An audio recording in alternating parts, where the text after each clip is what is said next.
नमस्कार, आप देख रहे हैं एसबीटी न्यूज और मैं हूं आपके साथ दिव्यांशी गौड़। पेश है इस वक्त राजस्थान की बड़ी खबरें। राजस्थान में कोरोना के बढ़ते कहर को देखते हुए राज्य सरकार ने अनूठी पहल करने जा रही है। इसके तहत सीएम अशोक गहलोत 15 सितंबर को विशेषज्ञ डॉक्टर्स के साथ वीडियो कॉन्फ्रेंसिंग के जरिए पंच सरपंच के अलावा आम लोगों से भी सीधा संवाद करेंगे और इसके लिए सीएम सीएमआर में सुबह 11:30 बजे वीसी के जरिए डॉक्टर से जुड़ेंगे। ये विशेषज्ञ डॉक्टर ब्लॉक गाँव स्तर तक आम लोगों से रूबरू होंगे। राजस्थान के वित्त विभाग ने कैबिनेट के निर्णय पर मोहर लगाते हुए सरकारी कर्मचारियों के वेतन कटौती के आदेश जारी कर दिए हैं। अब हर महीने कर्मचारियों के वेतन से कटौती की जाएगी। सितंबर महीने की सैलरी से वेतन कटौती की प्रक्रिया शुरू हो जाएगी। वित्त विभाग द्वारा जारी आदेश के अनुसार अखिल भारतीय सेवा के सभी नियमित और प्रशिक्षु अधिकारियों का प्रतिमाह 2 दिन का वेतन काटा जाएगा। केंद्र सरकार के सभी अधिकारियों, नियमित या प्रशिक्षु का भी 2 दिन का वेतन काटा जाएगा। राजस्थान प्रदेश के शहरों में पाइपलाइन से घरेलू गैस का वितरण शुरू किया जाएगा। राज्य में शहरी गैस वितरण नीति 2020 लाने का प्रयास किया जा रहा है।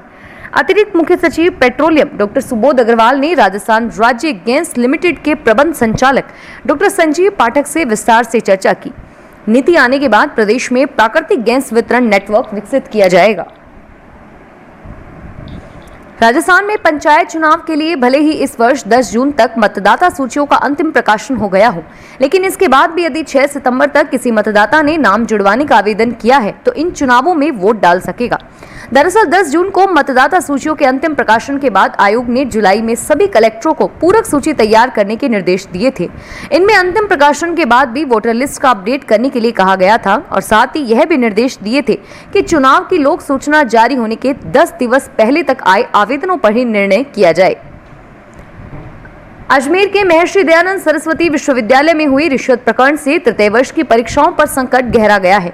एक तरफ यूजीसी और सुप्रीम कोर्ट के निर्देशानुसार 30 सितंबर तक परीक्षाएं करानी हैं और वहीं कुलपति की गिरफ्तारी से परिस्थितियां एकाएक बदल गई है।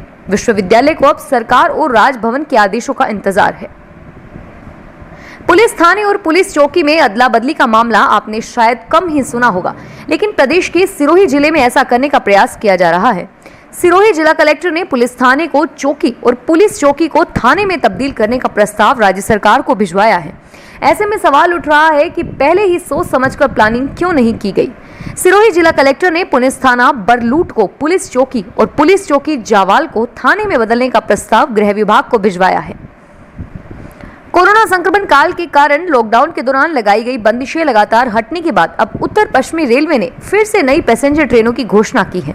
2 दिन पहले ही उत्तर पश्चिमी रेलवे ने 6 पैसेंजर रेल चलाने की घोषणा की थी और अब 4 जोड़ी पैसेंजर ट्रेनें और 12 सितंबर से चलाई जाएंगी। इन सभी ट्रेनों की बुकिंग कल से शुरू होगी और ये उत्तर पश्चिमी रेलवे के सभी रेलवे मंडल से चलेंगी।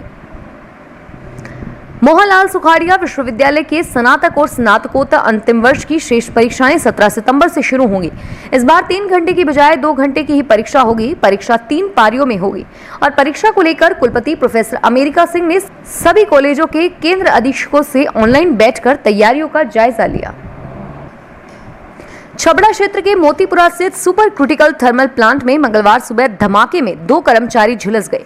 प्लांट के एडिशनल चीफ एस सचदेवा के अनुसार सुपर क्रिटिकल प्लांट के पावर स्टेशन की 5वीं छठी इकाई के एएचपी कंट्रोल रूम ऐश हैंडलिंग प्लांट के स्विचर सुबह 10:52 पर उनकी सप्लाई बंद हो गई और इस दौरान वहां ऑपरेटर छबड़ा निवासी रिजवान और तीतरखेड़ी निवासी राजेंद्र ओझा पैनल चेक करने पहुंचे और तभी अचानक पैनल में फ्लैश ओवर के साथ हुए धमाके में दोनों बुरी तरह झुलस गए।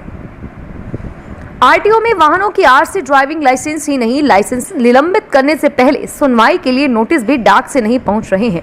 इससे लोक अधिकारी के सामने पक्ष नहीं रख पा रहे हैं और उत्तर अधिकारी बिना सुनवाई के लोगों के लाइसेंस निलंबित कर रहे हैं। लाइसेंस निलंबित करने से पहले डीटीओ को मोटर व्हीकल एक्ट के तहत लाइसेंस धारक को सुनना होता है। इसके लिए निर्धारित तारीख को उपस्थित होने के लिए नोटिस जारी किया जाता है। सुनवाई के बाद ही लाइसेंस निलंबित किया जा सकता है, लेकिन डाक से नोटिस नहीं पहुंच रहे और अफसर लाइसेंस धारक को अनुपस्थित मांगते हुए 3 महीने के लिए लाइसेंस निलंबित कर रहे हैं।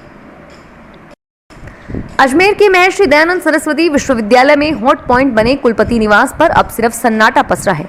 मीडिया कर्मी के पहुंचने पर सुरक्षा कर्मियों में घबराहट दिख रही है और वे तत्काल गेट बंद कर बैठ जाते हैं। कुलपति चैम्बर की चहल पहल भी नदारद है और स्टाफ में सिर्फ घूसखोरी प्रकरण की चर्चा है। एसीबी ट्रैप कार्रवाई करने के बाद मीडियाकर्मी कुलपति निवास पहुंचे।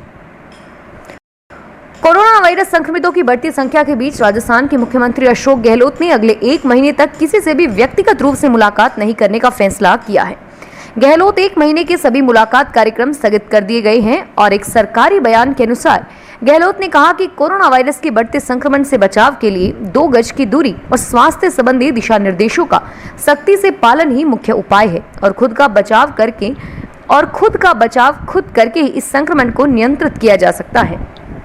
फिलहाल इस बुलेटिन में इतना ही और फिर हाजिर होंगे तमाम बड़ी खबरों के साथ। एसबीटी न्यूज के वीडियो देखने के लिए हमारे चैनल को सब्सक्राइब करें और नोटिफिकेशन पाने के लिए बेल आइकन पर क्लिक करें। धन्यवाद।